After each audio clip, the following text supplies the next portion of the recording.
आप सभी भक्तों को जय श्री विष्णु। आप सभी का फिर से स्वागत है हमारे चैनल व्रत विधि ज्ञान में। आप सभी को मोहिनी एकादशी की हार्दिक शुभकामनाएं। आज हम सुनेंगे एकादशी के दिन मोहिनी एकादशी की व्रत कथा। इस कथा को पढ़ने अथवा सुनने मात्र से 1000 गोदान का फल प्राप्त होता है और भगवान विष्णु माता लक्ष्मी की कृपा से याचक की सभी मनोकामनाएं पूरी होती है। और जिसने भी मोहिनी एकादशी का व्रत धारण किया है उन्हें तो यह कथा अवश्य ही सुननी चाहिए। आइए श्रद्धा और भक्ति के साथ सुनते हैं इस पवित्र कथा को और अंत में सुनेंगे विष्णु भगवान की आरती। बोलिए विष्णु भगवान की जय। एकादशी माता की जय। एक बार धर्मराज युधिष्ठिर ने भगवान श्री कृष्ण से कहा, हे प्रभु, वैशाख मास के शुक्ल पक्ष की एकादशी का क्या नाम है और इस एकादशी की व्रत कथा और विधि क्या है, सो सब विस्तार पूर्वक कहिए। श्री कृष्ण जी कहने लगे, हे धर्मराज, मैं आपसे एक कथा कहता हूँ जिसको महर्षि वशिष्ठ जी ने श्री रामचंद्र जी से कहा था। एक समय श्री रामचंद्र जी बोले, हे गुरुदेव, कोई ऐसा व्रत बताइए जिससे समस्त पाप और दुख नाश को प्राप्त हो जाए। मैंने सीता जी के वियोग में बहुत से दुख भोगे हैं, अतः आप कोई व्रत बतलाइए। महर्षि वशिष्ठ बोले, हे राम, आपने बहुत सुंदर प्रश्न किया है। आपकी बुद्धि अत्यंत शुद्ध और पवित्र है। यद्यपि आपके नाम का स्मरण करने से ही मनुष्य पवित्र और शुद्ध हो जाता है, तो भी आपका यह प्रश्न लोकहित के लिए बहुत ही सुंदर है। वैशाख मास में जो एकादशी आती है उसका नाम मोहिनी एकादशी है। इस एकादशी का व्रत करने से मनुष्य सब पापों तथा दुखों से छूटकर मोह जाल से मुक्त हो जाता है। अतः यह व्रत दुखी मनुष्य को अवश्य करना चाहिए। इससे मनुष्य के सब पाप और दुख नाश को प्राप्त हो जाते हैं। अब आप इसकी कथा ध्यानपूर्वक सुनिए। सरस्वती नदी के किनारे भद्रावती नामक एक नगरी थी। वहाँ पर द्युतिमान नामक चंद्रवंशी राजा राज्य करता था। इसी नगरी में धन धान्य से पूर्ण पुण्यवान धनपाल नामक एक वैश्य भी रहता था। वह अत्यंत धर्मात्मा एवं विष्णु भक्त था। उसने नगर में अनेक भोजनालय, प्याऊ, कुआं, सरोवर, धर्मशाला आदि बनवाए थे और सड़कों पर आम, जामुन, नीम आदि के अनेक वृक्ष लगवाए थे।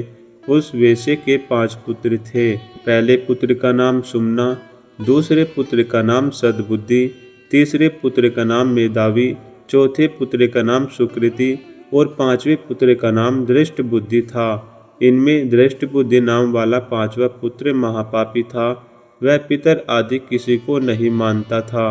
वह वेश्या और दुराचारी मनुष्यों की संगति में रहकर जुआ खेलता, पर स्त्रियों के साथ भोग विलास करता तथा मद मांस का सेवन करता था। इनके अतिरिक्त अनेक कर्मों में भी वह अपने पिता के धन को नष्ट करता था। वेश्याओं के साथ उनके गले में हाथ डालकर फिरता रहता था। इसी कारणों से उसके पिता, भाइयों तथा कुटुंबियों ने उसको घर से निकाल दिया और उसकी निंदा करने लगे। घर से निकाल देने के बाद वह अपने गहने और कपड़े बेचकर निर्वाह करने लगा। जब सब धन नष्ट हो गया तो वेश्या और दुष्ट संगी साथियों ने भी उसका साथ छोड़ दिया। अब वह भूख और प्यास से अत्यंत दुखी रहने लगा।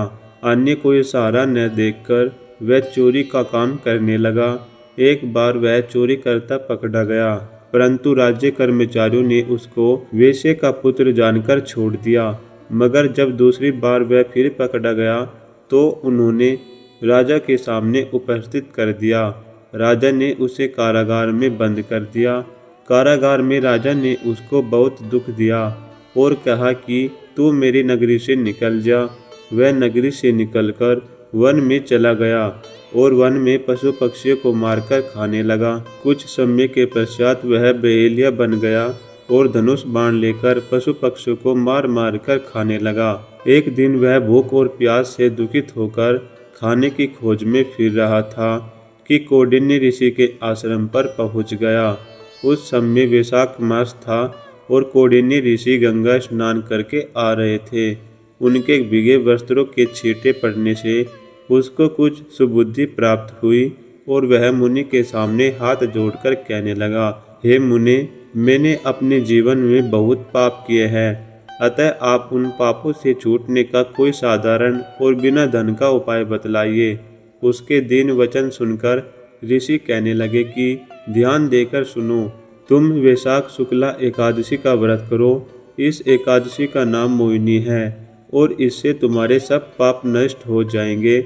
मुनि के वचन सुनकर वह अत्यंत प्रसन्न हुआ और उनके द्वारा बताई गई विधि के अनुसार उसने मोहिनी एकादशी का व्रत किया। हे राम, इस व्रत के प्रभाव से उसके सब पाप नष्ट हो गए और अंत में वह गरुड़ पर चढ़कर विष्णु लोक को चला गया। इस व्रत से मोह आदि सब नष्ट हो जाते हैं। संसार में इस व्रत से श्रेष्ठ अन्य कोई व्रत नहीं है। इसके माध्यम को पढ़ने अथवा सुनने से 1000 गोदान का फल प्राप्त होता है। यह थी मोहिनी एकादशी की व्रत कथा। अब सुनते हैं विष्णु भगवान की आरती। ओम जय जगदीश हरे, स्वामी जय जगदीश हरे। भक्ति जनों के संकट क्षण में दूर करे। ओम जय जगदीश हरे। जो ध्यावे फल पावे, दुख बिन से मन का।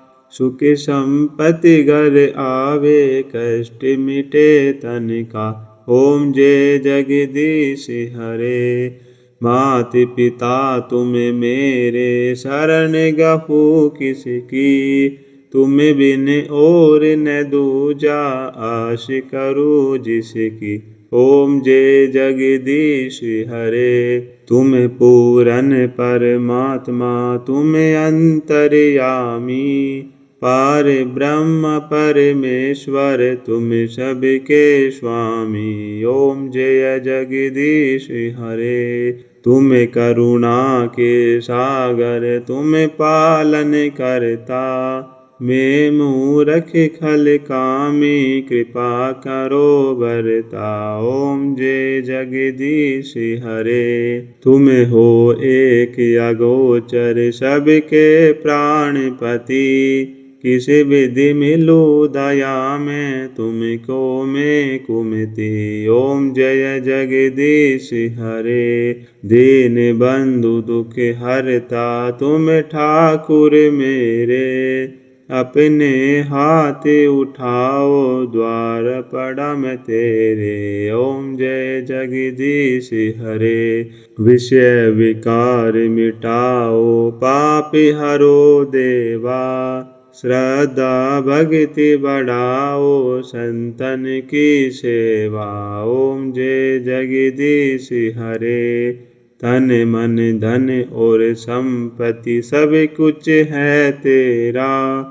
तेरा तुझको अर्पण क्या लागे मेरा। ओम जय जगदीश हरे। जगदीश्वर जी की आरती जो कोई नर गावे।